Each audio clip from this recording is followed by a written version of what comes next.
Thank you so much. Welcome to our 8th Disrupt conference. I can't believe it's number 8 already. Thank you so much for taking the time out to join us today. We know how busy your schedules are, but I promise you it's going to be a really good use of your time because we've got an amazing agenda lined up for you. We've got some brilliant organisations that are going to come up on stage and share some of their challenges, but also their successes that they've had over the last year. You're going to hear from a number of experts from across the industry, both from within the Sabio team, from some of our technology partners, but also from some of our friends across the industry. And all of those guys are going to share with you some of their thoughts and insights on how we can deliver brilliant experiences, but also to improve the life of our colleagues working on the front line. So, let's get started. So, first of all, what an honour it was to have Steve Jobs open up the conference for us today. I used this image of Steve to open up, this was my very first slide that I used to open up Disrupt 8 years ago. And who would have thought back then that we could summon the magic and the power of AI to bring Steve back to life, to open up a conference for us? Now, the reason I used this image 8 years ago was that at that point, Disrupt landed on the 10th anniversary of the launch of the iPhone. And it was really clear, looking back over that 10-year period, the impact that smartphones had had on society, on the way that we communicate with each other, the way that we consume media, the way that we engage with organisations. But if you go back to when that device was first launched, a lot of people were skeptical about it. They didn't realise the power that it would have. They didn't think that people would spend out all of this money to have this computer that they carried around with them. Even Steve Jobs himself, I don't think, could have imagined the impact that it would have over that 10-year period. So what I thought I'd do by kicking off Disrupt today was to think forward and look at some of the technologies that we're seeing emerge now and how they might impact society over the coming decade. Now, this is a notoriously difficult thing to do, making predictions over a 10-year period. Bill Gates famously once said that we often overestimate the impact of technology over a 2-year period, but underestimate its impact over a 10-year period. So how do we cut through the hype of all of the technologies and the excitement that we're seeing at the moment and try and make some predictions about what's going to happen over the next decade? Well, this is more difficult now than it ever has been. We're in an era at the moment where the pace of innovation is unprecedented. We stand on the cusp of multiple waves of disruption that are being caused by the convergence of lots of different technologies coming together. We've got infinite computing that's being delivered through the cloud. We've got mass automation through AI and robotics. We've got the digitization of the physical world through sensors and the Internet of Things. We've got biotechnology, genetic engineering. All of these things are coming together to create realities that were just completely unthinkable even a few years ago. So, in order to grasp the potential of what technology can do, we need to change the way that we view the world. We need to think a bit like a disruptor. And there are 3 key things that disruptors think about when they're sort of basing their predictions on the future. The first of those is an acceptance that the only constant in society today is change, and the rate of change is increasing all of the time. And this is very different to previous periods where societal and technological change was much, much slower. The second thing that you need to accept is that every product and every service and every business model will be disrupted at some point. So you either need to disrupt yourself or someone else will come along and do it for you. And then the third thing that we need to grasp is this concept of exponential growth, which we see so much in the technology world. And by exponential growth, what I mean is the doubling of something every year or two. And it's something that we humans find it really hard to get our heads around. We tend to think in terms of linear growth, not in terms of disruptive growth. So I'm going to run a very quick thought experiment with you now to try and get us on the same page here and think about what we mean by disruptive growth. So I want you to imagine you've got an enormous great piece of paper, okay? And you're going to fold that piece of paper in half so that it doubles in thickness. And then you're going to fold it in half again so it doubles in thickness again. That's our exponential growth. And I want you to think about how many times you need to fold that piece of paper so that its thickness is so great that it reaches all the way to the moon. I'll give you a clue.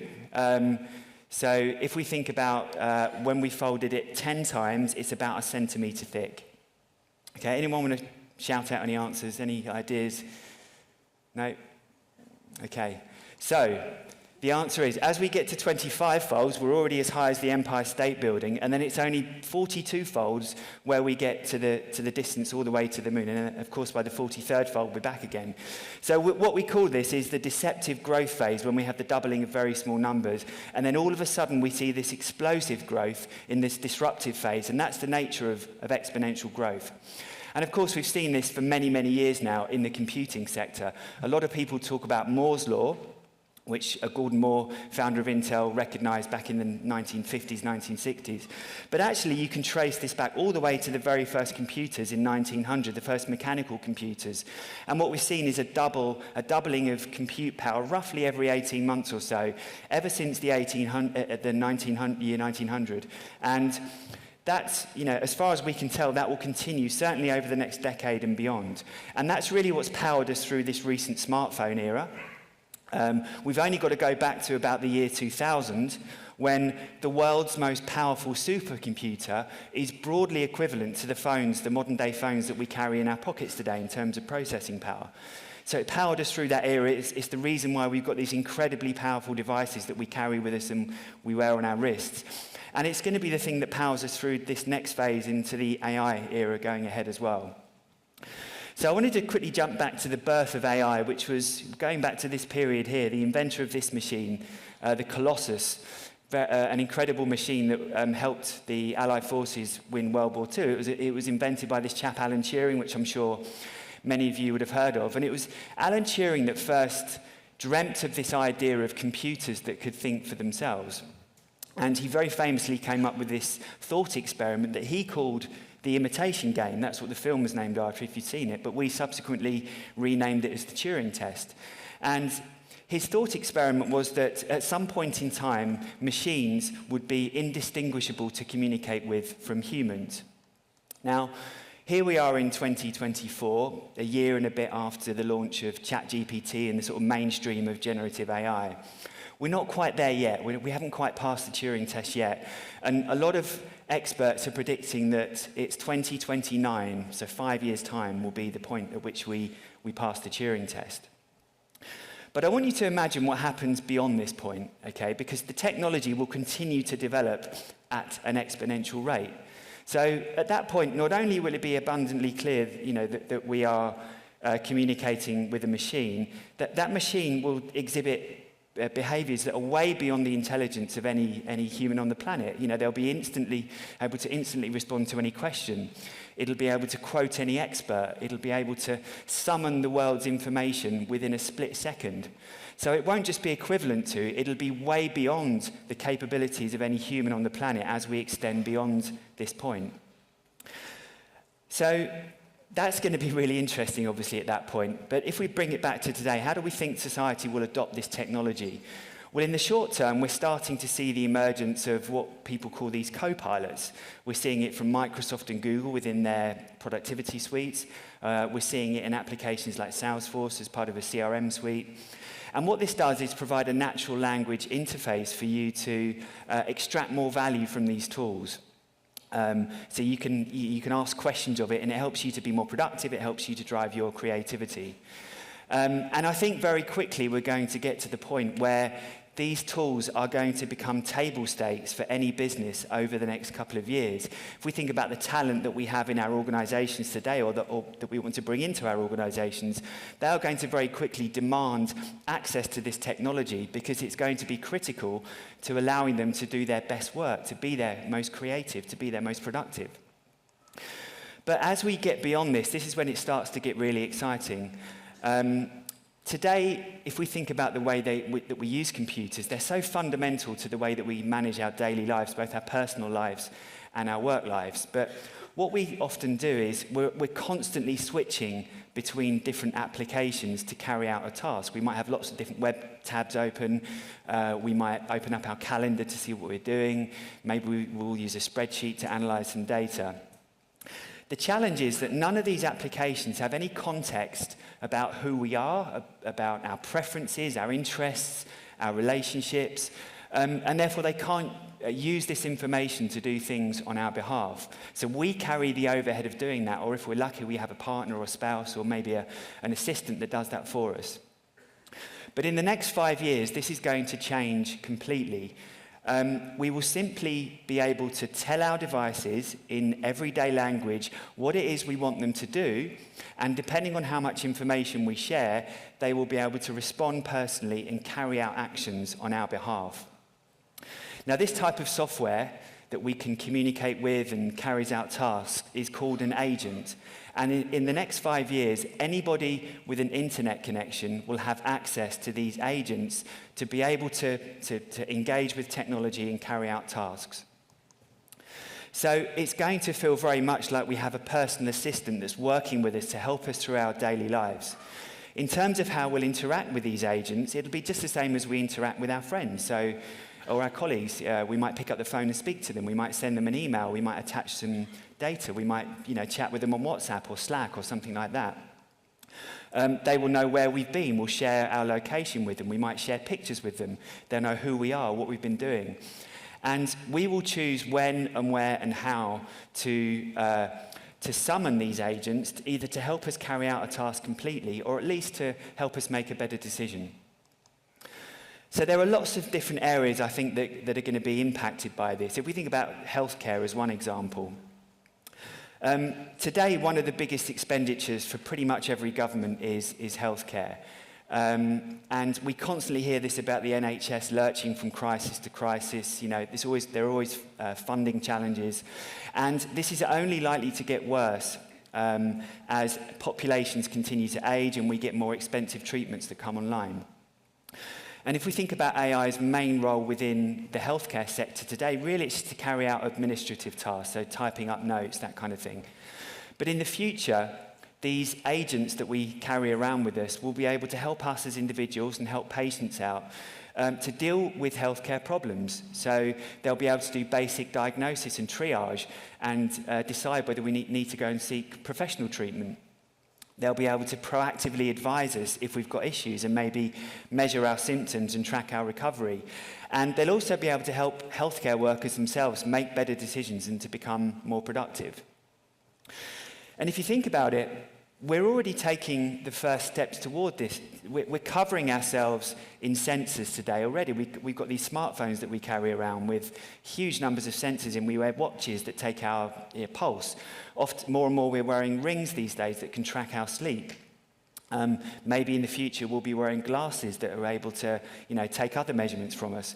But today, though, all of this information gets tracked on our phones in a series of different data silos. It's all, a load of graphs that we need to engage with, which is really interesting, but it's really hard to interpret what this actually means.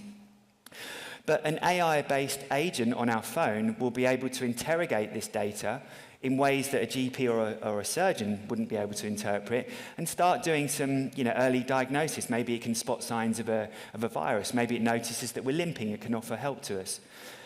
So I think this is going to be really exciting. It brings together a lot of this information that's already been collected in ways that are much more useful to us. One of the other areas that I think will be affected by this is education.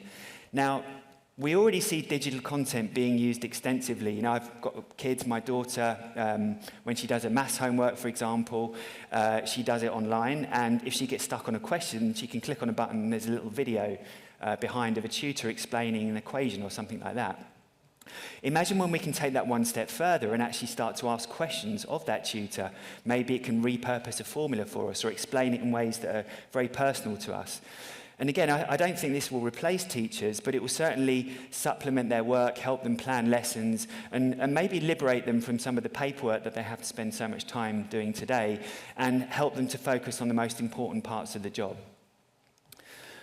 Now, of course, there is a bit of a dark side to this as well, and that's AI's ability, or deepfake's ability, to spread misinformation. And there's a big concern this year. A lot of experts fear that 2024 could be the year that a deep fake has a catastrophic impact on an election outcome. And that's particularly important this year because we've got so many countries, I think it's nearly 40 countries are going to vote this year. It's going to be the biggest year in the history of democracy. Some 3 to 4 billion people are set to vote this year, which is nearly half the world's population. Now, clearly some of these elections are going to be fairer than others. We've just had elections in Belarus a few weeks ago. We've got elections in Russia happening next month. And we can already predict the outcome of those elections. But we've also got elections happening here in the UK. We've got elections happening in the US.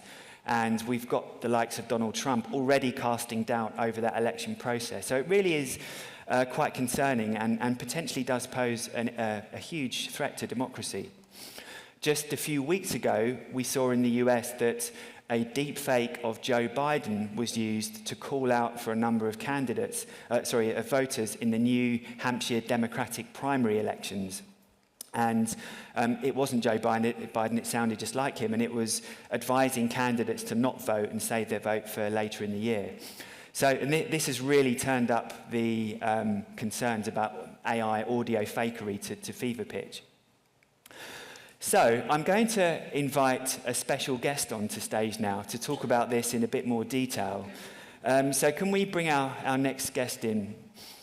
Okay. So, Mr. President, thank you very much for joining us at Disrupt today. Hey, Stu, it's great to be here at Disrupt. I always appreciate the opportunity to engage with professionals who are changing the game. Let's dive in. What's on your mind today? Well, firstly, we've been hearing a lot about AI over the last year or so. What excites you the most about this technology? Well, Stu, I'm excited about the potential of AI to revolutionize industries and improve people's lives. Whether it's in healthcare, education, or business, AI has the power to make processes more efficient and effective. It's a game changer, no doubt. What about you? What's got you excited about AI?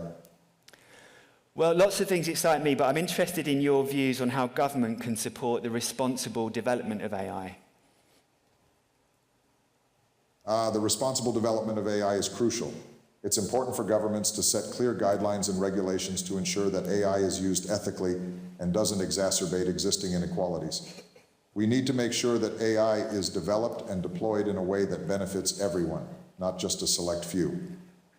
I've talked about this in an interview with Wired last year. It's a complex issue, but one that we can't afford to ignore. What's your take on this? Well, I think it's very exciting, but I'm interested also in your views on the impact of AI in healthcare and education. Absolutely, AI has the potential to revolutionize healthcare and education. In healthcare, it can help with early disease detection, personalized treatment plans, and streamlining administrative tasks. And in education, AI can personalize learning, provide additional support to students, and help teachers with administrative tasks. It's an exciting time, but we need to ensure that these advancements are accessible to all. I discussed this in an interview with The Guardian last year.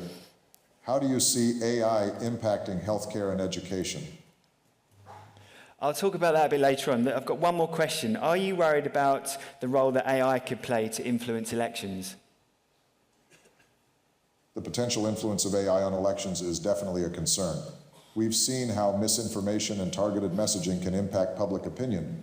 It's crucial for governments to work with tech companies to ensure that AI is not used to manipulate or deceive voters. Transparency and accountability are key. We need to stay vigilant and address these challenges head on. What are your thoughts on this issue? Well, does anybody else have a question that they'd like to... Does anybody else have a question they'd like to put to Obama, Mr. President? Just to demonstrate the live nature of this. High-risk strategy this is, going live with an AI on stage. Anyone brave enough to ask a question? Right. Could you tell me what the question is? Sam Altman has asked for 7 trillion to get the amount of processing power required to get to GPT-7. Is he going to put any money in his pocket? Mr. President, I've got a question here from the audience asking whether you're prepared to put some money towards development of ChatGPT. Investing in the development of AI, including chatbots, is crucial for staying competitive and addressing societal challenges. It's not just about putting money into it, but also ensuring that the development is responsible and serves the public interest. In an interview with the New York Times, last investing in the development of AI, including chatbots, is crucial for our future. It's not just about putting money into it, but also ensuring that I discuss the importance of responsible AI investment.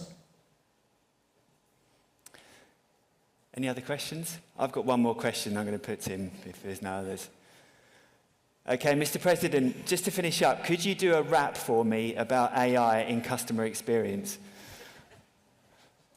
I'm sorry, Stu, I don't think you want to hear me rap, but I can tell you this, AI in customer experience is the future, my friend.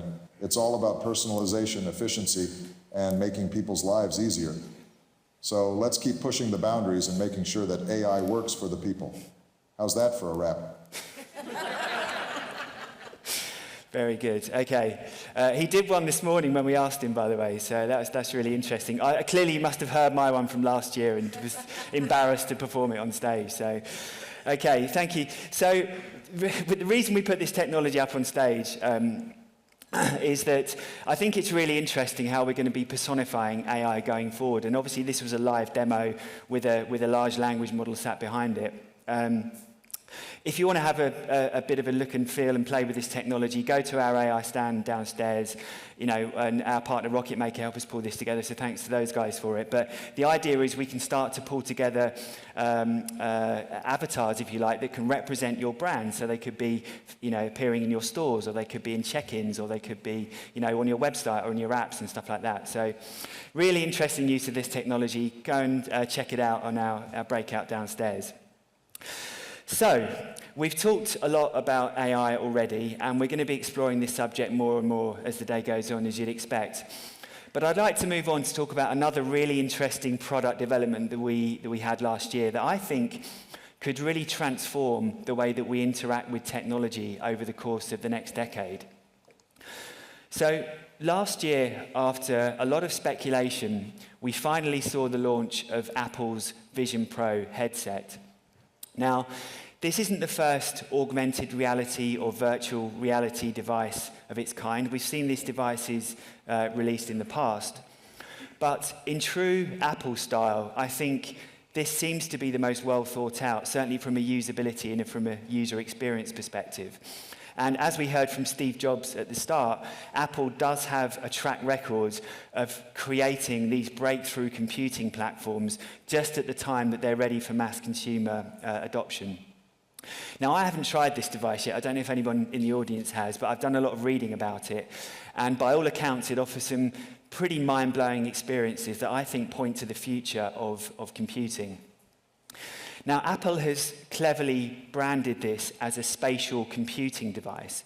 So what do they mean by that? Well, spatial computing brings together these different strands of augmented reality, which is where we overlay information onto the real world, with virtual reality, where we immerse ourselves into these virtual environments.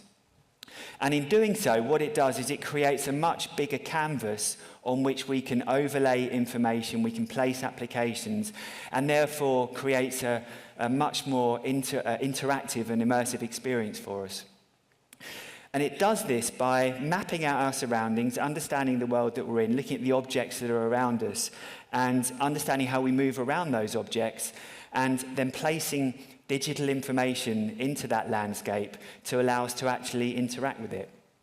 So it doesn't matter whether we're traveling on a train, in a plane, maybe in our office or working at home, all of that world becomes a canvas for us to interact with digital information. As you saw there as well, we can start to look at 3D models, where everything appears in 3 dimensions, so we can interact with these 3-dimensional models, which I think could have a huge impact in terms of product design, maybe in terms of the retail sector, in terms of the travel sector, even financial services, I think, could benefit from interacting with information and in this immersive way. Now, the historical use cases for this technology have been really focused mainly around gaming, actually, but also engaging in media content. And you can imagine what it must be like watching a film in this device with an apparent 100-foot screen in front of you, maybe dialing yourself into a different world somewhere to watch it. It kind of scares me a little bit as well what gaming is going to be like. I've got 2 teenage sons, and I know how much time they spend using games like Fortnite and Minecraft and these types of things. God only knows what it's going to be like when they've actually got one of these headsets on and they're completely immersed in these worlds. It's quite scary in many ways, and that's something we're going to have to deal with as a society. But where it does get interesting for me is when we can start using these devices in the workplace to enhance our productivity. Again, you can imagine here having a really immersive world with these huge, great screens around us, creating a sort of virtual office environment. And the canvas that we have around us to place this information will make us much more productive. We know that working on bigger screens helps us to do our best work. I think one of the other areas that this is really interesting for is around collaboration. So you can imagine bringing up an image of somebody that you're working with. Maybe it's a 3-dimensional image. You can place them in the world around you. You can look them in the eye and interact with them in ways that are impossible, using the applications that we have today, Teams and Zoom and stuff like that, where we've got these really small 2-dimensional screens that we use to communicate with each other. So I think, using the world around us, placing images there, being able to interact with content, I think will be really, really engaging. And I can see a time where we go into our office and wear these maybe, in a meeting room together to improve collaboration. So what's going to happen in the future? Are we all going to start wearing these face computers, covering our eyes with these devices? It seems quite hard to imagine that right now, certainly because they're very expensive. They look a bit weird, they're heavy, the battery life isn't that great. But if we go back to the start and apply our exponential thinking to these devices, this undoubtedly will be the largest and the slowest and the heaviest device of its kind. They will likely shrink in cost and size to the point where it'll just be like popping on a pair of glasses, as the decade progresses. And I think at that point, that's when it gets really interesting, because that really could change the way that we interface with screens. I think popping one on in the morning and having a screen by the bed and maybe chatting to a colleague or a family member, having timers around the place if we're cooking, all of these types of things are ways in which we will be interacting with this technology as the decade progresses. So it's really interesting. And remember, back in the 80s, there was a time when putting on a pair of headphones was seen to look really weird. Okay, now we all take it for granted. So we soon get used to things. So We've talked about AI, and we've talked about human interfacing with computers, and we are going to see a change in the way that we interface and interact with computers as the decade progresses. We're already used to using mice and keyboards and touchscreens and this types of things, and we've talked about how some of these devices will start to pick up on natural language through gestures, expressions, and actual eye contact. So the way that we integrate with computers will become much more natural as time goes on. And that will mean they blend into our lives in a much more seamless way. So with all of this incredible technology that we have at our fingertips and the digital transformation that we've been going through over the last decade, you think this will be impacting productivity. Certainly since the 1970s, productivity in the UK grew at about 2.5% a year. And then we got to 2008, and it just completely plateaued. We've only seen a very tiny growth in year-on-year productivity since 2008. And that's not just in the UK. This is happening across other Western nations as well. So what's happening? What's going on? Why are we suddenly not being productive? Well, no one really knows the answer to this. Interestingly, 2008 was a period when it wasn't just when the recession happened, it was also the time when we had the mass adoption of smartphones and the mass adoption of social media. So are these things related? Are we just using this technology to avoid doing any work? Well, it's true, social media does suck up a lot of our time. And whilst smartphones have undoubtedly enriched our lives, we can take these amazing pictures now, we can take videos of our kids, we've got access to infinite amounts of media and music and podcasts and that type of thing. Perhaps in doing so, they have made us a little bit less useful and a bit less productive. But I think this is only part of the story. More likely, what's happening is that we're in the middle of a reconfiguration of society to get ourselves ready for the next wave of change. And we've seen this before. When we moved from the steam era into the electricity era, it took us a long time to reconfigure factories to take advantage of this technology. In the early days of the internet, we got excited about e-commerce, but really it took, decades for us to rewire society to take advantage of the value that e-commerce can deliver. So I think perhaps we're in one of those reconfiguration stages now. We're investing lots of time and effort to move technology to the cloud. We're struggling to get the right balance between office working and home working. We're often throwing technology at outdated working practices, and quite often that technology is outpacing our ability to keep up with it as well. But what is certain is that we are at the beginning of a once-in-a-generation technology shift. AI has established itself as a general-purpose technology, and general-purpose technologies tend to have a wide-ranging set of applications across lots of different industries and sectors. If we think back at the history of general-purpose technologies, steam, electricity, the internet, computers, they have brought about major leaps in innovation that have completely transformed society. But while it takes a while for society to catch up and rewire itself to exploit these. But AI is really interesting because we've never had a general purpose technology before that's diffused across society so quickly. Historically, if you think about these previous general purpose technologies, they've required significant investments in infrastructure for people to benefit from them. But the AI revolution is going to be made available to billions of people in near real time. And I think that's going to turbocharge the pace of innovation and the pace of change across society today. So, thinking back to the start, thinking back to our Bill Gates quote, we have almost certainly overestimated the change that AI will bring over the next couple of years. We've got this unreasonable obsession at the moment with generative AI delivering immediate value.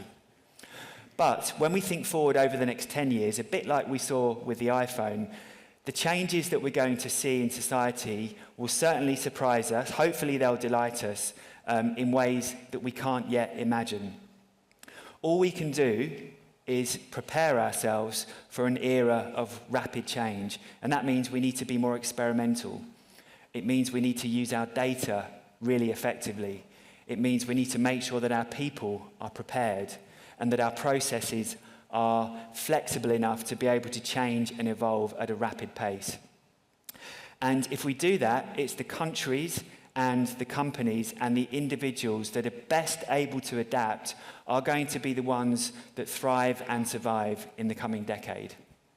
So thank you very much, everybody. I hope you enjoyed the rest of the day, and I'd like to hand over now to Danny Seaborn, who's going to host our guest panel. Thank you.